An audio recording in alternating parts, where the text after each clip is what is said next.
Hello guys, आपका स्वागत है मेरे यूट्यूब चैनल जीएस गुरु हब में। आज मैं इडोटेरिया का जो प्रैक्टिस सेट आता है उसका पहला भाग मैं प्रैक्टिस करवाने वाला हूँ। आप ये पूरा वीडियो अच्छे से देखें, आपको इसमें बहुत सारे क्वेश्चन जो आने वाले एग्ज़ाम में आपके लिए उपयोगी होंगे। और इस क्वेश्चन का आपको पीडीएफ चाहिए तो आपको वीडियो के लास्ट में बता दिया जाएगा कि इसका पीडीएफ फ्री में कहाँ पाएँ। तो शुरू करते हैं। पहला question, Republic party of India के संस्थापक कौन थे? रिपब्लिक पार्टी ऑफ इंडिया के संस्थापक कौन थे? तो बी आर अम्बेडकर। कौन थे? B R Ambedkar. अगला क्वेश्चन, वर्ष 1920 की खिलाफत कमेटी की सभा जिसमें गांधी जी से असहयोग आंदोलन के नेतृत्व को संभालने का अनुरोध किया गया था, वह सभा किस शहर में हुई? तो वह सभा हुई थी इलाहाबाद में। कहाँ हुई थी? इलाहाबाद में। अगला क्वेश्चन है, निम्नलिखित में से कौन व्यक्ति होम रूल लीग की स्थापना में शामिल नहीं थे? तो होम रूल लीग की स्थापना में शामिल एच.एस. अलकाट नहीं थे। बाकी Bal Gangadhar Tilak, Annie Besant, S Subramaniam Iyer थे। आगे चलते हैं। नोआखली घटना के समय महात्मा गांधी जी के निजी सचिव कौन थे? तो नोआखली घटना जो 1946 में हुआ था, प्यारेलाल उनके निजी सचिव हुआ करते थे। कौन? प्यारेलाल उनके निजी सचिव हुआ करते थे। सविनय अवज्ञा आंदोलन। अगला क्वेश्चन है, सविनय अवज्ञा आंदोलन की असफलता के बाद गांधी जी ने महत्व दिया।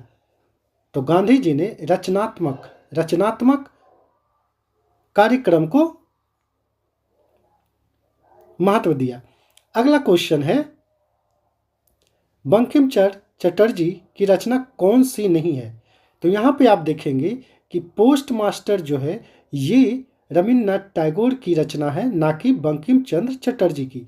बाकी दुर्गेश नंदिनी, आनंद मठ और देवी चौधराय ये सब बंकिम चंद्र चटर्जी जी की रचना है। अगला क्वेश्चन है, वर्ष 1911 में किस सामाजिक कार्यकर्ता ने ब्रिटिश विधान परिषद समक्ष निःशुल्क तथा अनिवार्य प्राथमिक शिक्षा का प्रस्ताव रखा था?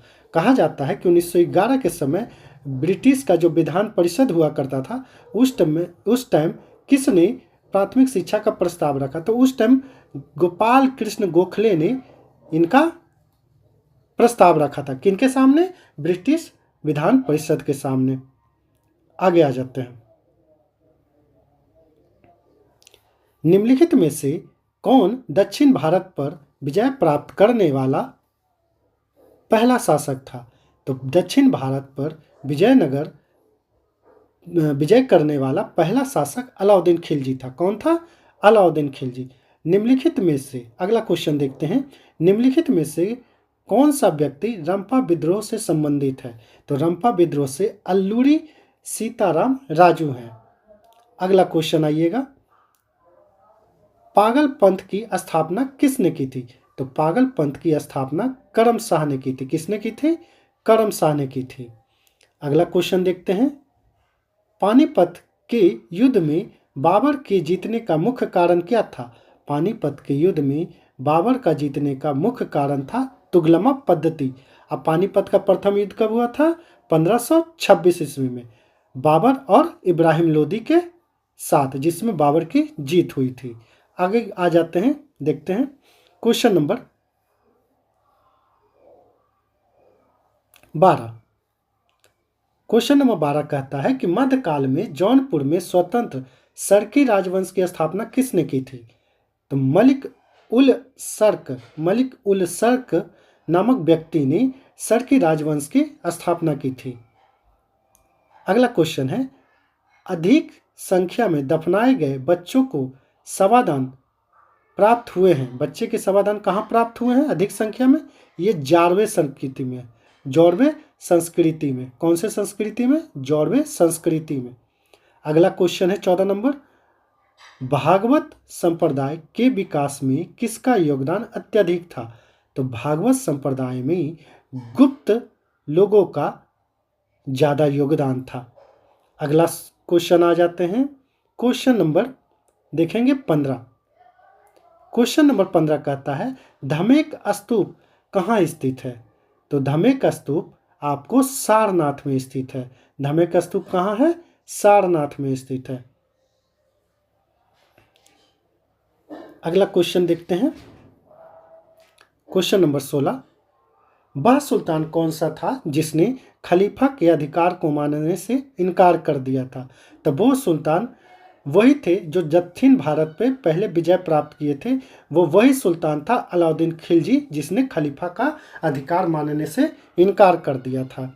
अगला क्वेश्चन आ जाते हैं 17 नंबर। यूरोप को उत्तरी अमेरिका से कौन सा सागर हो या महासागर हो अलग कौन करता है? तो यूरोप को उत्तरी अमेरिका से अलग करने वाला है उत्तरी अटलांटिक महासागर। उत्तरी अटलांटिक महासागर।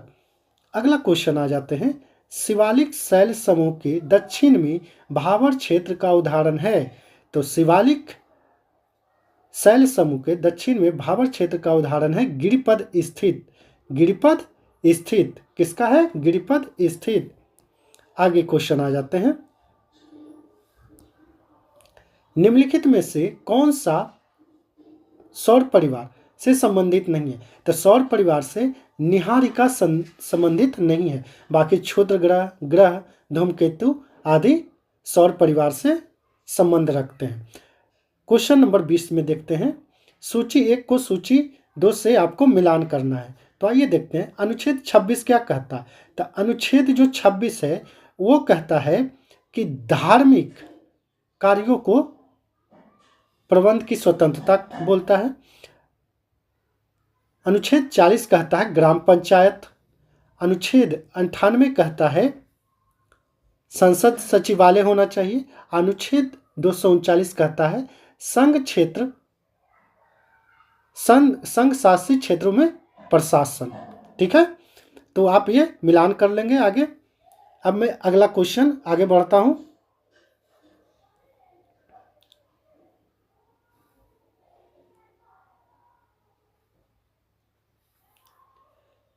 इक्कीस नंबर क्वेश्चन आप देखेंगे निम्नलिखित क्षेत्रों में से कौन सी किस एक क्षेत्र में राज्य सरकार का स्थानीय इकाइयों का नियंत्रण नहीं होता है? इस क्वेश्चन में कहने का इनका अर्थ है कि कौन से क्षेत्र में राज्य सरकार का स्थानीय इकाइयों पर नियंत्रण नहीं होता है? तो वो होता है नागरिक की शिकायतों में, नागरिकों की शिकायतों में। अगला क्वेश्चन है 22 नंबर में देखेंगे निम्नलिखित कथनों में से कौन सा कथन गलत है? तो आप यहाँ पे देखेंगे कि मौलिक अधिकार पर संविधान का भाग 3 यूएसए के बिल का ऑफ राइट्स आधारित है। ठीक है, तो यहाँ हमको गलत चुनना है। तो ये ध्यान दीजिएगा कि गलत कौन है, क्योंकि कभी कभी क्या होता है कि हम क्वेश्चन पढ़ लेते हैं और गलत बोल रहा है या सही बोल रहा है वो हम नहीं देख पाते हैं और गलती ऑप्शन मार देते हैं। तो यहाँ पे देखेंगे कि गलत कौन कौन है। तो यहाँ पे ये नंबर तो सही है कि भाग 3 मौलिक अधिकार भाग 3 में है, यूएसए के बिल से लिया गया। अब बताइए कि बी नंबर जो कह रहा है कि संविधान के अनुच्छेद 21 के बी नंबर का यहाँ कहना है कि अनुच्छेद 21 से मृत्यु का अधिकार मूलभूत अधिकार है, तो नहीं, ये गलत है।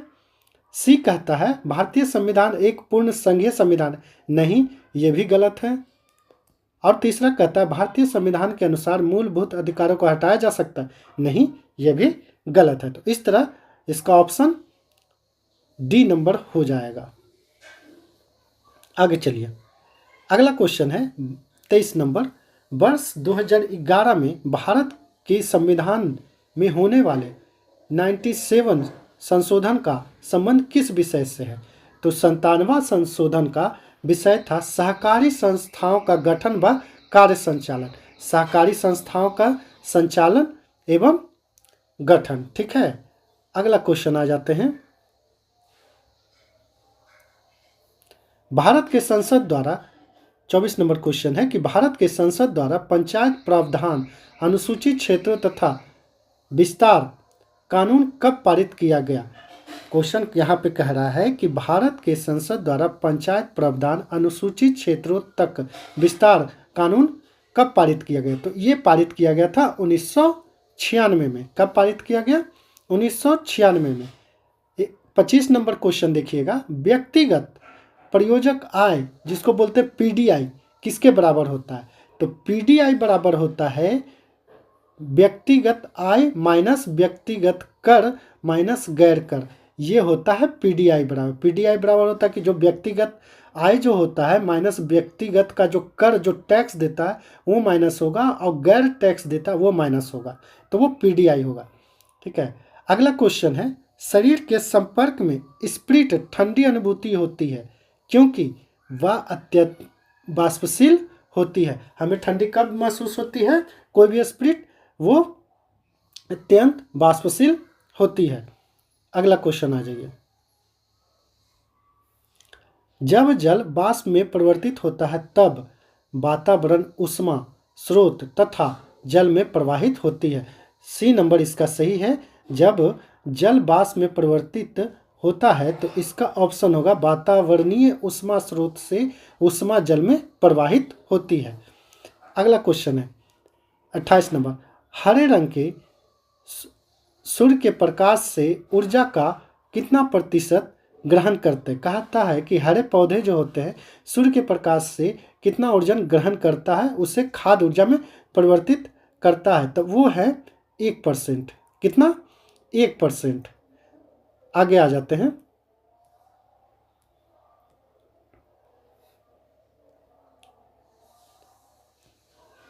सूची 1 को 29 नंबर क्वेश्चन है कि सूची 1 को 2 से मिलाइए। यहाँ पे देखिए सूची 1 को 2 से मिलाना बोलते हैं आर्सेनिक। आर्सेनिक धातु जो होता है किस रोग से संबंधित है? तो आर्सेनिक संबंधित है फेफड़े के कैंसर से। ठीक है, फिर आ जाते हैं कैडमियम। कैडमियम किससे संबंधित है? तो कैडमियम जो है ये हड्डियों से संबंधित है, हड्डियों की कमजोरी से। एक आ जाते हैं पॉलीविनाइल क्लोराइड। कौन? Polyvinyl chloride. ये किससे संबंधित है? तो ये संबंधित है श्वसन से। अब अगला आ जाते हैं बेरियम। बेरियम किससे संबंधित है? तो बेरियम आपको संबंधित है फेफड़े मस्तिष्क के सूजन से। तो आप यहाँ पे मिलान कर लेंगे, मैंने यहाँ पे मिलान कर दिया है, आप एक बार चेक कर लेंगे। ठीक है, अगला क्वेश्चन आ जाइए, सांद्र सल्फ्यूरिक अम्ल की उपस्थिति में एसिटिक अम्ल तथा एथाइल अल्कोहल के समय के मध्य होने वाली अभिक्रिया कहलाती है। तो ये एस्टीकरण कहलाती है। जब सांद्र सल्फ्यूरिक अम्ल एसिटिक अम्ल तथा एथिल अल्कोहल के मध्य अभिक्रिया करती है तो एस्टीकरण होता है। अगला क्वेश्चन है 31 नंबर, ग्रेफाइट में परतों को एक दूसरे से मिलाकर रखा जाता है। हाँ, किस तरीके से? बॉन्डर बॉल बलों के द्वारा। ग्रेफाइट में परतों को एक दूसरे से मिलाकर रखा जाता है तो बॉन्डर बॉल्स बल्ब द्वारा। 32 नंबर क्वेश्चन देखेंगे, निम्नलिखित में से कौन सा एक यातायात संचालित नगरों में भूरी वायु से संबंधित है? तो भूरी वायु से जो संबंधित है यातायात संचालित नगरों में वो है सल्फर डाइऑक्साइड। क्या है? Sulphur dioxide. अगला क्वेश्चन है, किस प्रकार के उत्तक में 33 नंबर क्वेश्चन कहता है किस प्रकार के उत्तक में मनुष्यों की ग्रंथि का निर्माण होता है? तो मनुष्यों की ग्रंथि का जो निर्माण होता है ना उपकला उत्तक में। किस में होता है? उपकला उत्तक में। अब आ जाते हैं 34 नंबर क्वेश्चन में, मनुष्य के लार में उपस्थित एक घातक लाइजोजाइम होता है, लाइसोसाइम होता है, वो किस प्रकार कार्य करता है? प्रतिजीवाणु कारक के रूप में कार्य करता है, प्रतिजीवाणु कारक के रूप में कार्य करता है। 35 नंबर क्वेश्चन देखेंगे, पौधों के रंध्रों का खुलना एवं बंद होना वो किस पे निर्भर करता है? जो पौधों के रंध्र होते हैं और जो वो खुलते हैं और बंद होते हैं वो स्फीति दाब के कारण ये क्रिया होती है। निम्न में से कौन सा 36 नंबर क्वेश्चन कहता है कि निम्न में से कौन सा फूल का एक अंश भाग है? तो फूल का एक अंश भाग स्त्री केसर होता है। कौन होता है? स्त्री केसर होता है। अब आगे आ जाते हैं, आपको इसका पीडीएफ वीडियो के लास्ट में बता दिया जाएगा कि इसका पीडीएफ आपको कहाँ मिलेगा। सफ़ेद फास्फोरस के संबंध में निम्नलिखित में से कथनों का विचार कीजिए। तो देखिए, सफ़ेद फास्फोरस यहाँ पे पूछ रहा है, विचार करने के बाद पूछ रहा है नीचे कि उपयुक्त में से ये दोनों में से कौन सा सही है। तो देखेंगे कि जो सफ़ेद फास्फोरस है एक विषैला पदार्थ है जिसका उपयोग रासायनिक हथियार के रूप में किया जाता है, तो ये बिल्कुल सही है। यह अत्यधिक ज्वलनशील और हवा के संपर्क में आने पर प्रज्वलित हो जाता है, ये भी सही है। तो इस प्रकार सी नंबर ऑप्शन सही होगा। 38 नंबर क्वेश्चन आ जाते हैं। समान ठंड में निम्नलिखित में से कौन सा नासिका संकुलन के लिए उत्तरदायी है। तो समान जो हमको ठंड के टाइम नासिका संकुलन होता है वो उसका उत्तरदायी होता है हिस्टामिन। हिस्टामिन होते हैं। कौन से होते हैं? हिस्टामिन। अगला क्वेश्चन आ जाते हैं, क्वेश्चन नंबर 39 देखिएगा। केंद्रक कला का निर्माण किस कोशिकांग द्वारा होता है। तो केंद्रक कला का निर्माण अंतर्द्रव्य जालिका के कारण होता है, अंतर्द्रव्य जालिका के कारण। क्वेश्चन नंबर 40 देखेंगे। लसिका एवं रुधिर किस उत्तक का उदाहरण है। तो लसिका एवं रुधिर ये जो है संवहनीय उत्तक का उदाहरण है। लसिका एवं रुधिर किसके हैं? तो संवहनीय उत्तक का उदाहरण है। अगला क्वेश्चन आइएगा 41 नंबर। भारतीय अर्थव्यवस्था के संदर्भ में खुला बाजार का परिचालन किसे निर्दिष्ट है। तो खुला बाजार का परिचालन जो है वो आरबीआई द्वारा प्रतिभूतियों का क्रय और विक्रय का है। आरबीआई द्वारा प्रतिभूतियों क्रय और विक्रय का है। अगला क्वेश्चन आ जाते हैं, क्वेश्चन नंबर 42 देखेंगे। पूंजी खाता का परिवर्तनीय की सिफारिश निम्न में से किस समिति ने की थी। तो ये पूंजी खाता का जो परिवर्तनीय था सिफारिश तारापुर समिति ने किया था। किसने किया था? तारापुर समिति ने। क्वेश्चन नंबर 43 देखेंगे। क्वेश्चन नंबर 43 कहता है भूगोल के मानव परिस्थितिक के रूप में परिभाषित करने वाला विद्वान कौन थे। तो भूगोल को मानव परिस्थितिक में रूप में परिभाषित करने वाला H.H. बैरोज थे। H.H. बैरोज थे। क्वेश्चन नंबर 44 देखेंगे। भारत में निम्नलिखित क्षेत्रों में से कौन सा पारिस्थितिक उष्ण स्थल माना जाता है। तो वो है पश्चिमी घाट। कौन है? वो है पश्चिमी घाट। चलिए अब देखते हैं क्वेश्चन नंबर 45। क्वेश्चन नंबर 45 कहता है कि विश्व संगीत दिवस कब मनाया जाता है। तो विश्व संगीत दिवस मनाया जाता है 21 जून को। विश्व संगीत दिवस कब मनाया जाता है? 21 जून को। Question number 46। भारत का कौन सा राष्ट्रीय सामुद्रिक पार्क कहाँ स्थित है। तो भारत का पहला जो है राष्ट्रीय समुद्री पार्क कच्छ के रण में है, जो कि गुजरात में है। कहाँ है? गुजरात, कच्छ के रण में। 47 नंबर क्वेश्चन देखेंगे। निम्नलिखित में से किसने कहा था कि स्वाद का वास्तविक स्थान जीवा नहीं है बल्कि मन है। ये किसने कहा था? ये हमारे राष्ट्रपिता महात्मा गांधी जी ने कहा था। किसने कहा था? राष्ट्रपिता महात्मा गांधी जी ने कहा था। अगला क्वेश्चन आप देख लीजिएगा 48 नंबर। द सोशलिस्ट नामक समाचार पत्र का प्रकाशन सर्वप्रथम किसने किया था। तो द सोशलिस्ट नामक समाचार पत्र का जो सर्वप्रथम प्रकाशन किए थे वो किए थे श्रीपाद अमृत डांगे। श्रीपाद अमृत डांगे। क्वेश्चन नंबर 49 देखिएगा। भैंसा सिंघी नामक जाति किस राज्य में पाए जाते हैं। तो भैंसा सिंघी नामक जाति नागालैंड में पाए जाते हैं। कहाँ पाए जाते हैं? नागालैंड में पाए जाते हैं। क्वेश्चन नंबर 49 देखिएगा। HDPE का फुल फॉर्म क्या होता है या पूरा नाम क्या होता है। तो इसको बोलते हैं हाई डेंसिटी पोलोथिलीन। ठीक है। अब आप यहाँ पे देखेंगे कि इसमें 50 क्वेश्चन था जो मैंने आपको करवा दिया। अब यहाँ पे कुछ अस्मरणीय तथ्य रहते हैं जो इरिटेरिया की तरफ से दिया जाता है, तो उसको भी एक बार देख लेते हैं। भारत में मानव का सर्वप्रथम साक्ष्य प्राप्त हुआ। तो भारत में मानव का सर्वप्रथम कहाँ हुआ था? नर्मदा घाटी से। सर्वप्रथम प्राचीनतम अस्थायी जीवन के प्रमाण मिले। तो अस्थायी जीवन के प्रमाण जो मिले वो मेहर घर से मिले। एक ही कब्र में 3 मानव कंकाल के अवशेष मिले। कहाँ से मिले? दमदमा। एक ही कब्र में 3 कंकाल, मानव कंकाल मिले। गर्त आवास साक्ष्य प्राप्त हुए, ये बुर्ज होम से हुए। कहाँ से हुए? बुर्ज होम से। मानव के साथ कुत्ते को दफनाने का साक्ष्य प्राप्त है, बुर्ज होम से। कहाँ से है? बुर्ज होम से। जुते हुए खेत का साक्ष्य कालीबंगन से। ठीक है। अग्निकूट का साक्ष्य प्राप्त हुए कालीबंगन एवं लोथल से। अगला क्वेश्चन है, युग्म समाधियों का प्रमाण प्राप्त हुआ कालीबंगन एवं लोथल से।